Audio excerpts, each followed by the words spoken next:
the dodo, the Komodo dragon, the Galapagos giant tortoise, a 10-foot elephant bird that weighed 800 pounds, a human ancestor the size of a kindergartner. These animals look like they came from 5 different planets. They actually came from the same one rule. And once you see it, you can't unsee it. The rule has a name. In 1964, a Canadian biologist named J. Bristol Foster published a 2-page paper in Nature that surveyed 116 mammal species living on islands and compared each one to its closest mainland relative.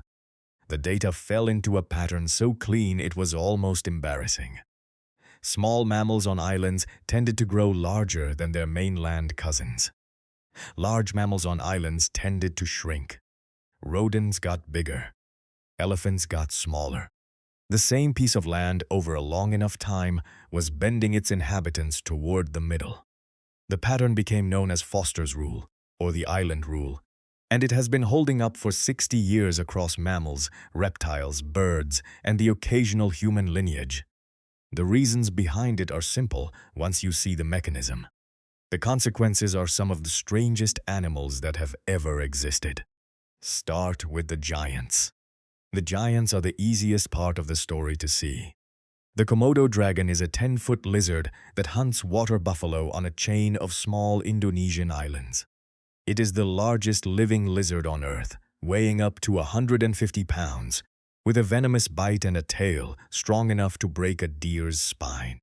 On the mainland of Asia, no monitor lizard is anywhere near that size. The closest mainland relatives are perfectly normal lizards, maybe 4 or 5 feet long, sitting in their normal place in the food chain. On Komodo, Rinca, and a few neighboring islands, the same lineage of monitor lizards arrived at some point in the deep past and found something the mainland never offered. There were no tigers. There were no leopards. There were no big mammalian predators of any kind. The top of the food chain was just sitting there, empty. A 4-foot lizard on the mainland is prey. A 4-foot lizard on Komodo is the biggest predator in the room. Selection pressure is what bends the body, and the pressure on Komodo pushed the lizards upward. Bigger lizards caught bigger prey. Bigger lizards outbred smaller lizards. Over enough generations, the monitor lineage grew into something that looks, to a modern visitor, like a small dinosaur. Same animal, different island, different ceiling. The Galapagos and Aldabra giant tortoises tell the same story in slow motion. Mainland tortoises are not small, but they are not 500 pounds and 4 feet long either. On islands without mammalian grazers competing for plants, and without mammalian predators big enough to threaten an adult tortoise, the tortoise body has nowhere to go but up. Larger animals retain heat better, store more water, and reach more vegetation. On a hot, dry island where rain is unreliable and food comes in pulses, a bigger tortoise wins. The body keeps inflating until the only thing limiting it is the metabolism it takes to keep moving. Madagascar took this principle and turned it into something almost unbelievable. For roughly the last 60 million years, the island has been isolated enough that its evolutionary history runs on a separate track from anywhere else. One of the strangest things that track produced was the elephant bird. Epiornis maximus stood close to 10 feet tall, weighed around 800 pounds, and laid eggs the size of a basketball. It was by mass the largest bird that ever lived. The eggs alone, when intact specimens have been recovered from Madagascar's coastal sediments, are roughly the volume of 150 chicken eggs. The bird itself was a flightless, plant-eating monster whose closest living relative is the kiwi, a chicken-sized creature in New Zealand. Same family, same lineage, 2 wildly different islands, 2 wildly different outcomes. The elephant bird went extinct around the year 1000 to 1200, most likely from human hunting after Madagascar was colonized. Then the dodo. The dodo was a 3-foot flightless pigeon that evolved on Mauritius, an island east of Madagascar with no native mammalian predators. The pigeon ancestor, whichever one it was, arrived by flight, found a buffet of fruit and seeds, and started eating without anyone bothering it.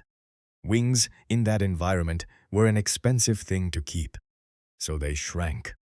The body got heavier and more efficient on the ground. The bird traded the air for the buffet. Then humans showed up in 1598. By 1681, the dodo was gone. 83 years from first contact to extinction. Now flip the rule and look at what happens to the big animals. The Mediterranean during the Pleistocene was the world capital of dwarf elephants. On Sicily lived Palaeoloxodon falconeri, a true elephant that stood roughly 3 feet 2 inches at the shoulder. Its mainland ancestor, Palaeoloxodon antiquus, stood 11 feet at the shoulder and weighed up to 15 tons. The Sicilian descendant weighed maybe 500 pounds. Same lineage, separated by no more than a few 100,000 years of island time, shrunk by something like 90%. A grown adult could walk under a kitchen table without crouching. The reason is the inverse of what happens to the small animals. A full-sized elephant on an island has nowhere to go. The food supply is finite. The predators that would normally check elephant numbers are absent, but absence of predators does not solve the food problem. Smaller elephants needed less food, reproduced faster, and survived droughts and bad seasons that killed their larger relatives. Selection bent the body downward. The descendants of an 11-foot giant ended up looking like big dogs with trunks. Crete had its own dwarf hippo.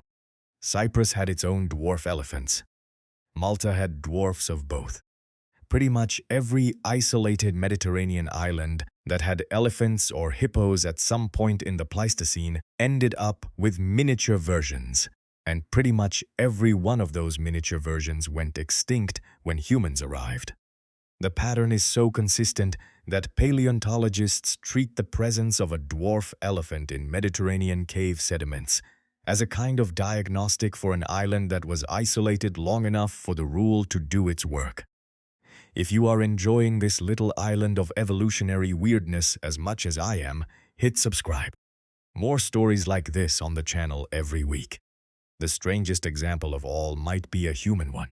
In 2003, a team of Australian and Indonesian researchers excavating Liang Bua Cave on the island of Flores found a partial skeleton of an adult female hominid who stood about 3 feet 7 inches tall and had a brain roughly the size of a chimpanzee's.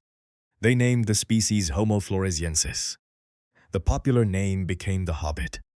The bones date to roughly 50,000 to 100,000 years ago, which puts the species in the same general window as anatomically modern humans, except a few oceans away on a small island. Flores had been isolated long enough, with limited food and no large mammalian predators, that an upright walking hominid lineage shrank into a kindergarten-sized adult form. The discovery rewrote a significant chunk of human evolution, and the question of which mainland ancestor the Flores hobbits actually descended from is still being argued. The mechanism underneath all of this, the part that connects giant tortoises to dwarf elephants to hobbits, comes down to a small handful of pressures. On an island, the absolute amount of food is capped. The absolute amount of land is capped. The mainland predators that normally control body size from the top are usually missing. The mainland competitors that normally control body size from the side are usually missing. What is left is a different equation. For a small animal, growing larger means escaping ground-level predators, capturing larger prey, and filling the empty top of the food chain. For a large animal, staying small means using less food, surviving more droughts, and slipping under the ceiling of what the island can support. Different starting points, same selective gravity, different directions. The rule also explains why islands are some of the most fragile ecosystems on Earth. The animals that evolve under our island conditions are tuned for a very specific set of rules. No big predators, no big competitors, a relatively stable climate, and limited but consistent food. The moment a ship arrives carrying rats or cats or pigs or humans, the rules change overnight.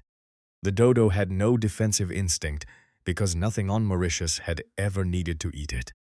The Galapagos tortoises were collected by sailors by the tens of thousands as fresh meat for long voyages because they could survive in a ship's hold for a year without food. The elephant bird, the dwarf elephants, the Flores hobbits, all of them went extinct within a relatively short window of human arrival.